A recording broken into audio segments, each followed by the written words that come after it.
ബേസിലേട്ടനാണെങ്കിൽ മാത്രം ആദ്യം ഇച്ചിരി കോമഡി പറയാൻ നോക്കി, അതാണ് വർക്കായത്.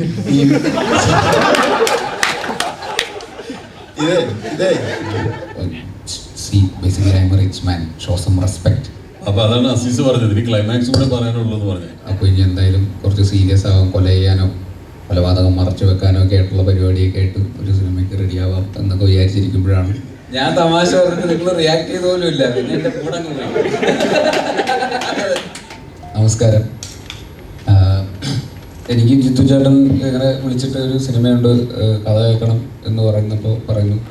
അപ്പോൾ ഇത് കൃഷ്ണകുമാർ എന്ന് പറയുന്ന റൈറ്ററാണ് ഇത് എഴുതിയിരിക്കുന്നത്, അപ്പോൾ അദ്ദേഹം വരും എന്നൊക്കെ പറഞ്ഞപ്പോൾ കൃഷ്ണകുമാർ ഏട്ടനും പറയുന്ന കൂമൻ 12th മാൻ എന്നൊക്കെ പറഞ്ഞ സിനിമയൊക്കെ ചെയ്ത ആളാണ്.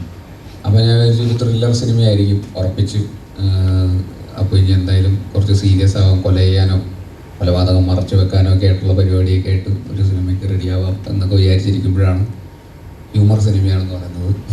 അപ്പോൾ ഓക്കെ ശരി, എന്നാൽ പിന്നെ ഹ്യൂമർ എന്നുള്ള രീതിയിൽ എന്താണ്, പക്ഷേ അത് ഭയങ്കര രസകരമായിട്ടാണ് അതിൻ്റെ സ്ക്രിപ്റ്റ് ചെയ്തിരിക്കുന്നത്. ഇവർ രണ്ടുപേരും കൂടെ അതൊരു ഭയങ്കര എന്താ പറയുക, തുടക്കം മുതൽ അവസാനം വരെ ഒരു രസച്ചരട് പൊട്ടാതെ നമ്മളെ ത്രൂ ഔട്ട് സിനിമ താഴോട്ട് പോകാൻ സാധ്യതയുണ്ടെന്ന് തോന്നുന്ന സമയത്തൊക്കെ പുതിയ തലങ്ങളിലേക്ക് അതിൻ്റെ ക്യാരക്ടേഴ്സിനെ കൊണ്ടുപോകാൻ ഇതിൻ്റെ സ്ക്രിപ്റ്റിങ്ങിൽ സാധിച്ചിട്ടുണ്ട്. എൻ്റെ ക്യാരക്ടറിനെ കുറിച്ച് പറയുകയാണെങ്കിൽ എബി സക്കറിയ പുഴിക്കുന്നേൽ എന്ന് പറയുന്ന ഭയങ്കര പുഴിക്കുന്നേൽ ഗ്രൂപ്പ് ഓഫ് കമ്പനീസിൻ്റെ MD ആണ് Eby Zachariah. Puzhikunnel group of companies എന്ന് പറഞ്ഞാൽ 7-8 കമ്പനികളുണ്ട്. എന്തൊക്കെയോ എസ്റ്റേറ്റോ മറ്റേ ട്രാവൽസോ അങ്ങനെ കുറേ ഉണ്ട്.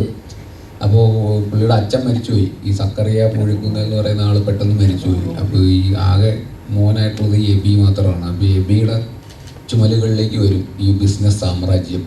അപ്പോൾ അതൊന്നും ഏറ്റെടുക്കാനുള്ള ബുദ്ധിയോ മെച്യൂരിറ്റിയോ ഒന്നും എബിക്കില്ല. അപ്പം അങ്ങനെ വന്നിട്ട്, പക്ഷേ വീട്ടിൽ നിന്നാണെങ്കിൽ മമ്മിയുടെ പ്രഷർ, എങ്ങനെയെങ്കിലും ഓഫീസിൽ പോയിരിക്കണം, നീ ബിസിനസ് നോക്കി നടത്തണം എന്നൊക്കെയുള്ള പ്രഷറിൽ അവസാനം ഓഫീസിൽ വന്നിരിക്കുകയാണ്. പുള്ളിയാണെങ്കിൽ ജസ്റ്റ് കല്യാണം കഴിഞ്ഞിട്ടേ ഉള്ളൂ. അപ്പോൾ അതിൻ്റെ ഒരു ആവേശമുണ്ട് പുള്ളിക്ക്, വീട്ടിൽ തന്നെ ഇരിക്കാനൊക്കെ ഉള്ളൊരാഗ്രഹം. അപ്പോൾ വീട്ടിൽ ഇങ്ങനെ കമ്പനിയിലേക്കൊന്നും വരാൻ പുള്ളിക്ക് ഒരു തരത്തിലും താല്പര്യമില്ല. അങ്ങനെ പുള്ളി ഓഫീസിൽ വരുന്നു. ഈ പറയുന്ന പോലെ ബാക്കി പുള്ളിക്ക് അപ്പോൾ ആറ്റിറ്റ്യൂഡ് ഇട്ടേ പറ്റുള്ളൂ, കാരണം ആൾക്കാർക്ക് ഒരു ബഹുമാനം വേണമല്ലോ. പുള്ളി എന്താണ് എബി സക്കറിയ പുഴിക്കുന്നേൽ ഗ്രൂപ്പിൻ്റെ ഓണറിൻ്റെ മോനാണ്. അപ്പോൾ അതുകൊണ്ട് ആൾക്കാർക്ക് കൂടെയുള്ള വർക്ക് ചെയ്യുന്ന ആൾക്കാർക്കൊക്കെ പുള്ളിയെ ബഹുമാനിക്കണം. അപ്പോൾ ബഹുമാനം ചോദിച്ചു വാങ്ങാനുള്ള തരത്തിലുള്ള ആറ്റിറ്റ്യൂഡൊക്കെയാണ് പുള്ളിക്ക്. ഡോറ് തുറന്നു കൊടുക്കാൻ ആൾ വേണം. ഡോറ് തുറന്നു കൊടുത്തില്ലെങ്കിൽ പുള്ളിക്ക് ദേഷ്യം വരും. ഡോറ് തുറക്കാത്തത് കൈ കൊണ്ട് ജസ്റ്റ് വലിച്ചാൽ തുറക്കാവുന്ന ഡോറൊക്കെ ഉള്ളൂ. അതൊക്കെ തുറന്നു തരണം ആരെങ്കിലും. ഓഫീസിൻ്റെ അകത്ത് വന്നിരുന്നു കഴിഞ്ഞാൽ പുള്ളിക്ക് ഫ്രഷ് ഫ്ലവേഴ്സ് വേണം, നട്ട്സ് വേണം. അങ്ങനെയൊക്കെ ആയിട്ട് പുള്ളിയുടേതായിട്ടുള്ള ഭയങ്കരമായിട്ടുള്ള ഡിമാൻഡ്സൊക്കെയാണ് പുള്ളിക്ക്. ഡോറങ്ങ് അടച്ചു കഴിഞ്ഞാൽ പുള്ളി അകത്തിരുന്ന് ഗെയിം കളിച്ചുകൊണ്ടിരിക്കില്ല പണി, വേറെ ഒന്നും അറിഞ്ഞുകൂടാ. അപ്പോൾ പക്ഷേ അവിടെ വന്നിരിക്കുക കമ്പനി ആരെങ്കിലുമൊക്കെ നോക്കി നടത്തിക്കോളും. അപ്പം ഇങ്ങനെ ഇരിക്കുന്ന ഒരുത്തൻ പെട്ടെന്ന് ഒരു പ്രത്യേക സാഹചര്യത്തിൽ ഒരു പ്രത്യേക വിഷയത്തിൽ ചെന്ന് വിടുകയും അതെങ്ങനെ ഇവൻ അവസാനം ടാക്കിൾ ചെയ്യും. ഇവനാണെങ്കിൽ ഈ പറയുന്ന പോലെ കോട്ട് സ്യൂട്ടൊക്കെ ഇട്ടാണ് രാവിലെ ഓഫീസിലേക്ക് വരുന്നത്. പ്രശ്നം ഗുരുതരമായി പോകുന്തോറും കോസ്റ്റ്യൂമൊക്കെ മാറി ഈ പറയുന്ന കോട്ടൊക്കെ മാറിയിട്ട് ഈ പറയുന്ന ചുവന്ന ടീഷർട്ടും അതിലേക്കൊക്കെ എത്തും പുള്ളി ഓരോ പോയിൻ്റൊക്കെ എത്തുമ്പോഴേക്കും. അപ്പോൾ പിന്നെ കണ്ടാൽ പറയില്ല ഈ പറയുന്ന പോലെ ഇത്രയും വലിയ റിച്ച് ആയിട്ടുള്ള ഒരു ബിസിനസ് മാൻ ആണെന്നുള്ള കാര്യമൊന്നും ആർക്കും അറിഞ്ഞുകൂടാ. അപ്പോൾ ഈ പറയുന്ന പോലീസുകാരുടെ അടുത്തും അല്ലെങ്കിൽ ഈ പറയുന്ന മറ്റ് ക്യാരക്ടേഴ്സിൻ്റെ അടുത്തൊക്കെ പുള്ളി പറഞ്ഞ് basically I am a rich man, show some respect എന്നൊക്കെയുള്ള രീതിയിൽ പുള്ളി ആറ്റിറ്റ്യൂഡൊക്കെ ഇട്ട് റെസ്പെക്റ്റ് ചോദിച്ചു വാങ്ങേണ്ട അവസ്ഥയിലേക്കൊക്കെ എത്തും. നിങ്ങൾ വിചാരിക്കുന്ന പോലത്തെ ഒരാളല്ല ഞാൻ, കണ്ടാൽ ലുക്കില്ലെന്നേ ഉള്ളൂ, ഐ എം എ റിച്ച് മാൻ എന്നൊക്കെ എന്നെ സൂക്ഷിച്ചതിൻ്റെ അടുത്ത് സംസാരിക്കണം എന്നൊക്കെയുള്ള രീതിയിലുള്ള ആറ്റിറ്റ്യൂഡിലാണ് പുള്ളി മൊത്തം പിന്നെ ഡീൽ ചെയ്യാൻ നോക്കുന്നു. അത് പിന്നെ കോംപ്ലിക്കേറ്റഡായി പുള്ളിയുടെ കയ്യിൽ നിന്ന് പോകുന്നു. മറ്റ് ട്രാക്കുകളിലുള്ള ആൾക്കാരൊക്കെ ഇതിലേക്ക് വന്ന് കയറുന്നു. അവരുടെയൊക്കെ ട്രാക്കുകളുമായിട്ട് ഇതെങ്ങനെ കൂട്ടിമുട്ടുന്നു. ആ കൂട്ടിമുട്ടലുകളൊക്കെ വലിയ കെയോസിലേക്കും അവസാനം വലിയൊരു കൂട്ടപ്പരിച്ചിലേക്ക് ചെന്നെത്തുന്നതൊക്കെയാണ്. അതെങ്ങനെയാണ് എത്തുന്നത്, പുള്ളി ചെന്നപ്പെടുന്ന പ്രശ്നം എന്താണ്, ആ പ്രശ്നത്തിൽ നിന്ന് ഇവരുടെ പ്രശ്നങ്ങൾ എങ്ങനെയാണ് പുള്ളിയുടെ പ്രശ്നത്തിലേക്ക് വന്ന് വീഴുന്നത്, അവസാനം ഇതൊക്കെ എങ്ങനെയാണ് ഇതെല്ലാം കൂടെ കൂട്ടി മുട്ടുന്നത്. അതൊക്കെയാണ് ഈ സിനിമയുടെ എക്സൈറ്റ് ചെയ്യിപ്പിക്കുന്ന കാര്യങ്ങൾ. അത് നിങ്ങൾക്ക് എന്തായാലും തിയേറ്ററിൽ നിങ്ങൾക്കൊരു എൻ്റർടൈനിങ് സിനിമ എന്നുള്ള രീതിയിൽ എല്ലാവർക്കും എക്സൈറ്റ് ചെയ്യിപ്പിക്കുന്ന ഒരു സിനിമയായിരിക്കും തന്നെയാണ് ഞങ്ങൾ വിശ്വസിക്കുന്നത്. എനിക്കും പ്രത്യേകിച്ച് ജീത്തു ജോസഫ് എന്നൊക്കെ പറയുന്ന ഇത്രയും മെയിൻ സ്ട്രീമായിട്ടുള്ള ഇത്രയും ഹിറ്റ് സിനിമകൾ സംവിധാനം ചെയ്തിട്ടുള്ള ഡയറക്ടറിൻ്റെ കൂടെ വർക്ക് ചെയ്യാൻ അവസരം ലഭിച്ചതിൽ ഒരുപാട് സന്തോഷമുണ്ട്. അദ്ദേഹത്തിൻ്റെ ഒരു ഹ്യൂമർ സിനിമ ചെയ്യുന്ന ഒരു വർക്കിംഗ് പ്രോസസ്സ് എന്താണെന്നൊക്കെ അറിയാനുള്ളൊരു എക്സൈറ്റ്മെൻ്റ് ഒക്കെ എനിക്കുണ്ടായിരുന്നു. അപ്പോൾ എനിക്കത് ഭയങ്കര രസമുള്ളൊരു പ്രോസസ്സായിരുന്നു. നമുക്കൊക്കെ ഭയങ്കര ഫ്രീഡം തരുന്നു.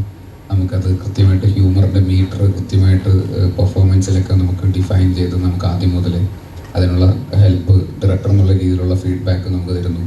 അതിൻ്റെ ഒരു സ്ക്രിപ്റ്റ് നേരത്തെ പറഞ്ഞ പോലെ വളരെ സോളിഡായിട്ടുള്ളൊരു സ്ക്രിപ്റ്റ് ഇതിനുണ്ടായിരുന്നു. പിന്നെ ഈ പറയുന്ന കോ ആർട്ടിസ്റ്റുകളെല്ലാം ഗ്രേസ് മുതൽ സിദ്ദിഖൊക്കെ ആണെങ്കിലും മനോജ് ചേട്ടനാണെങ്കിലും ബൈജു ചേട്ടനാണെങ്കിലും ബിനു ചേട്ടനാണെങ്കിലും അജു ചേട്ടനാണെങ്കിലും സൈജു ചേട്ടൻ, അങ്ങനെ അൽത്താഫ്, അങ്ങനെ ഒരുപാട് ആക്ടേഴ്സ് ഉണ്ട് ഈ സിനിമയിൽ. അപ്പോൾ എന്നെ സംബന്ധിച്ചിടത്തോളം ഇത്രയും സീനിയേഴ്സ് ആയിട്ടുള്ള ആക്ടേഴ്സിൻ്റെ കൂടെ ആദ്യമായിട്ടാണ് ഒരു സിനിമയിൽ ഒരു ലീഡ് റോൾ ചെയ്യുന്ന സിനിമയിൽ അഭിനയിക്കുന്നത്. അപ്പോൾ അതെനിക്കും ഈ പറയുന്ന പോലെ ഒരു ഓവർവെൽമിംഗ് ആയിട്ടുള്ള എക്സ്പീരിയൻസ് ആയിരുന്നു. ഇവരുടെയൊക്കെ കൂടെ ഹ്യൂമർ ചെയ്യുന്നു, ഇവരെല്ലാം ഹ്യൂമർ ചെയ്യുന്നത് നമ്മൾ കണ്ടിട്ടുണ്ട്. അപ്പോൾ ഇവരെല്ലാം കൂടെ വന്നിട്ട് നമ്മൾ ഹ്യൂമർ ചെയ്യുമ്പോഴുള്ള ഒരു എക്സൈറ്റ്മെൻറ്റും ആസ് ആൻ ആക്ടർ എനിക്ക് ഇതിൻ്റെ ത്രൂ ഔട്ട് ഇതിൻ്റെ ഒരു പ്രോസസ്സിൽ ഉണ്ടായിരുന്നു. അപ്പോൾ എല്ലാം കൊണ്ടും ഭയങ്കര എൻജോയ് ചെയ്ത ഞങ്ങളെല്ലാവരും അവസാനം ഇതിൻ്റെ ഒരു സിനിമ നിങ്ങളിലേക്ക് എത്തിക്കാൻ ഭയങ്കര എക്സൈറ്റഡ് ആയിട്ട് നോക്കിയിരിക്കുന്ന ഒരു ഹ്യൂമർ സിനിമ എന്നുള്ള രീതിയിൽ വർക്കായി എന്ന് തന്നെയാണ് ഞങ്ങൾ വിശ്വസിക്കുന്നത്. അതിനി പ്രേക്ഷകരാണ് തീരുമാനിക്കേണ്ടത് അത് എങ്ങനെ എത്രമാത്രം വർക്കാകുന്നുണ്ടെന്നുള്ള കാര്യം. അത് 15-ാം തീയതി തിയേറ്ററിൽ ഇറങ്ങാനായിട്ട് ഞങ്ങളും എക്സൈറ്റഡ് ആയിട്ട് കാത്തിരിക്കുകയാണ്. അപ്പോൾ നിങ്ങളെല്ലാവരുടെയും സപ്പോർട്ടും എല്ലാം വേണം. Thank you so much. എല്ലാവരോടുമായിട്ടൊരു ക്വസ്റ്റ്യൻ. സിനിമ ഭയങ്കര ഫണ്ണാണ്, കോമഡി ആണെന്നൊക്കെ പറഞ്ഞു, അതുകൊണ്ടാണ് എല്ലാവരും ഇത്ര സീരിയസ് ആയിട്ടിരിക്കുന്നത്? അതല്ല, ഉച്ചയ്ക്ക് ഭക്ഷണം കഴിച്ചിട്ട് നല്ല ഉറക്കം വരുന്നുണ്ട് എല്ലാവർക്കും. സീരിയസ്നെസ് അല്ല, എല്ലാം നല്ല ഉറക്കം തോന്നുക. അതുകൊണ്ടാണ് ആർക്കും ഒരു സീരിയസ്നെസ് ഇല്ല. എല്ലാവരും വളരെ ഫണ്ണായിട്ട് തന്നെയാണ് ഇരിക്കുന്നത്. ഞങ്ങൾ തിരിച്ചാണ് അങ്ങോട്ട് ചോദിക്കണമെന്ന് എഴുതിയത്. നിങ്ങളെന്താ എല്ലാവരും മിണ്ടാതെ ഇങ്ങനെ ഇരിക്കുന്ന? ഒരു എന്താ അദ്ദേഹത്തിന് പേര് പറഞ്ഞാൽ നിപിൻ, അദ്ദേഹം മാത്രം ചോദിക്കുന്നത് എന്തുകൊണ്ടാണെന്ന് ഞാൻ ചോദിച്ചതുപോലെ അതാ ഞങ്ങൾക്ക് തോന്നിയത് തിരിച്ചാണ്. അല്ല, ബേസിലേട്ടനാണെങ്കിൽ മാത്രം ആദ്യം ഇച്ചിരി കോമഡി പറയാൻ നോക്കി, അതാണേ വർക്കായത്. ഇതേ നമ്മൾ ഈ സിനിമയിൽ അഭിനയിക്കുമ്പോൾ ഓപ്പോസിറ്റ് ആൾ നന്നായിട്ട് പെർഫോം ചെയ്യുമ്പോൾ ഇപ്പുറത്തെ ആൾ നന്നായിട്ട് ചെയ്യും. അപ്പൊ നിങ്ങളൊന്ന് ലൈവ് ആകുമ്പോൾ ഞങ്ങൾ ലൈവ് ആവും. ഇപ്പൊ താഴെ നിന്ന് ഭക്ഷണം കഴിച്ചു വന്ന് എനിക്ക് പറഞ്ഞ പോലെ കൊണ്ട മധുരമൊക്കെ അടിച്ച് കയറ്റി വരും. അതിന്റെ ഞാൻ തമാശ പറഞ്ഞിട്ട് നിങ്ങൾ റിയാക്ട് ചെയ്ത പോലും ഇല്ല. പിന്നെ എന്റെ കൂടെ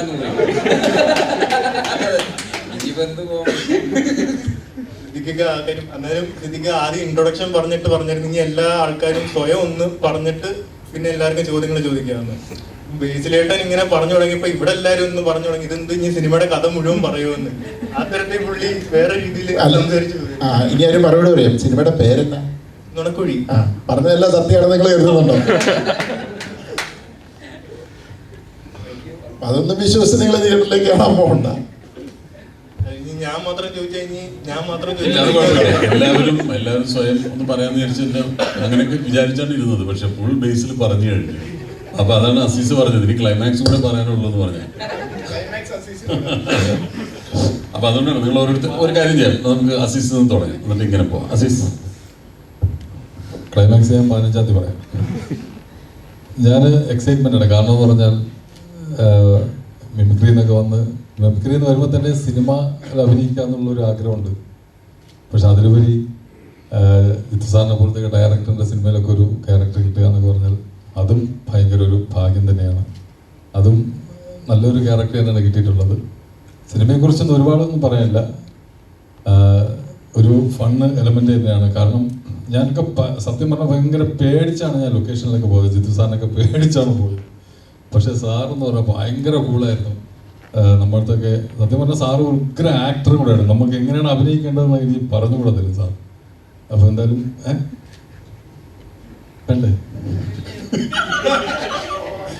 അതെ, സാറ് പറഞ്ഞു തരും. പിന്നെ രണ്ടാമത് നമ്മളെന്തെങ്കിലും ഹ്യൂമർ നമുക്ക് തന്നെ പേടിയാണ്. ഇപ്പം സാറ് ഫുള്ള് സ്ക്രിപ്റ്റിൽ പോകുന്ന ഒരു സംഭവത്തിൻ്റെ ഇടയിൽ എന്തെങ്കിലും ഹ്യൂമർ ചേർക്കാൻ വേണ്ടി പേടിയായിരുന്നു ആദ്യം. പക്ഷെ സാറിൻ്റെ അടുത്ത് ചോദിച്ചപ്പോൾ സാറ് അത് ധൈര്യമായിട്ട് ചെയ്തോളാൻ പറയും. ചിലത് ചെയ്യാതിരിക്കുമ്പോൾ സാറ് വിളിച്ച് പറയുകയും ചെയ്യും, വയ്ക്കുന്നത് അത് ചെയ്യുക. ഭയങ്കര ഒരു രസമായിരുന്നു. എന്തായാലും പടം ഒരു വൻ വിജയമാകട്ടെ എന്ന് ആത്മാർത്ഥമായി പ്രാർത്ഥിക്കുന്നു. അതുപോലെ നിങ്ങളുടെ സപ്പോർട്ടും വേണം. Thank you so much. പറ, ചുരുക്കി കഴിച്ചല്ലേ? പറയാം. ഞാൻ വളരെ ഹാപ്പിയാണ്. കുറേ നാൾ അവസരം ചോദിച്ച് കിട്ടിയ സിനിമയാണ്. ഇതേപോലെ മുന്നേ അവസരം ചോദിച്ചൊരു സിനിമ കിട്ടി. പ്രിയൻ സാർ ലാൽ സാർ ഒപ്പം കാത്തൊരു കോമഡി പടം പ്രിയൻ സാർ ലാൽ സാർ കോമ്പിനേഷൻ ചെയ്യാന്ന് വെച്ചപ്പോൾ ത്രില്ലറായി പോയി. അങ്ങനെ കാത്ത് ജിത്തു സാറിൻ്റെ പടം ഒരു ത്രില്ലർ ചെയ്യാന്ന് വെച്ചപ്പോൾ അത് കോമഡി ആയി പോയി. പക്ഷേ ഐ ആം വെരി ഹാപ്പി ഈ കോമഡിയിൽ എനിക്കൊരു സ്പേസ് കിട്ടിയതിലും. അത് തീർച്ചയായിട്ടും അദ്ദേഹം വളരെ കാൽക്കുലേറ്റീവാണ്. പ്രേക്ഷകർക്ക് ഒരു എൻ്റർടൈൻമെൻറ്റ് കോഷ്യൻ്റ് മനസ്സിൽ കണ്ടുകൊണ്ടാണ് സിനിമകൾ ഒരുക്കുന്നത്. ഈ പ്രാവശ്യവും അങ്ങനെ തന്നെ ആവും എന്നുള്ള ഞങ്ങളുടെ പ്രതീക്ഷ നിലനിൽക്കട്ടെ. Thank you.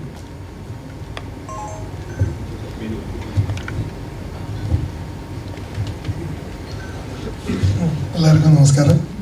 ചോദിക്കാണ്ട് കിട്ടിയ അവസരമാണ് എനിക്ക് ഈ സിനിമയിൽ. അപ്പോൾ ജീതു സാറ് വിളിച്ചപ്പോൾ ഞാൻ ഇപ്പം ബേസിലും ഗ്രേസും പറഞ്ഞ മാതിരി ആദ്യം പോലീസായിരിക്കുമോ ഒരു സംശയം ഉണ്ടായിരുന്നു. പക്ഷേ ഒരു ഫിലിം പ്രൊഡ്യൂസറാണ് ഈ സിനിമയിൽ. പിന്നെ എൻ്റെ നായകൻ എന്ന് പറയുന്നത് മനോജേട്ടനാണ്. മനോജേട്ടൻ ഇതിലൊരു സിനിമാ നടനായിട്ടാണ്. അപ്പം ആ നടന് വേണ്ടി ഒരു ഫിലിം പ്രൊഡ്യൂസ് ചെയ്യുന്ന ഒരു പ്രൊഡ്യൂസറായിട്ടാണ് ഞാൻ ഈ പടത്തിൽ അഭിനയിക്കുന്നത്. പിന്നെ ഗ്രേസും ബേസിലൊക്കെ ആയിട്ടാണ് കോമ്പിനേഷൻ ഉള്ളത്. സിദ്ദിഖിയായിട്ടാണ് ഏറ്റവും കൂടുതലുള്ളത്. പിന്നെ ഇവരൊക്കെ പറഞ്ഞത് തന്നെ എല്ലാവരും തിയേറ്ററിൽ പോയി പടം കാണാൻ വിജയിപ്പിക്കും. Thank you.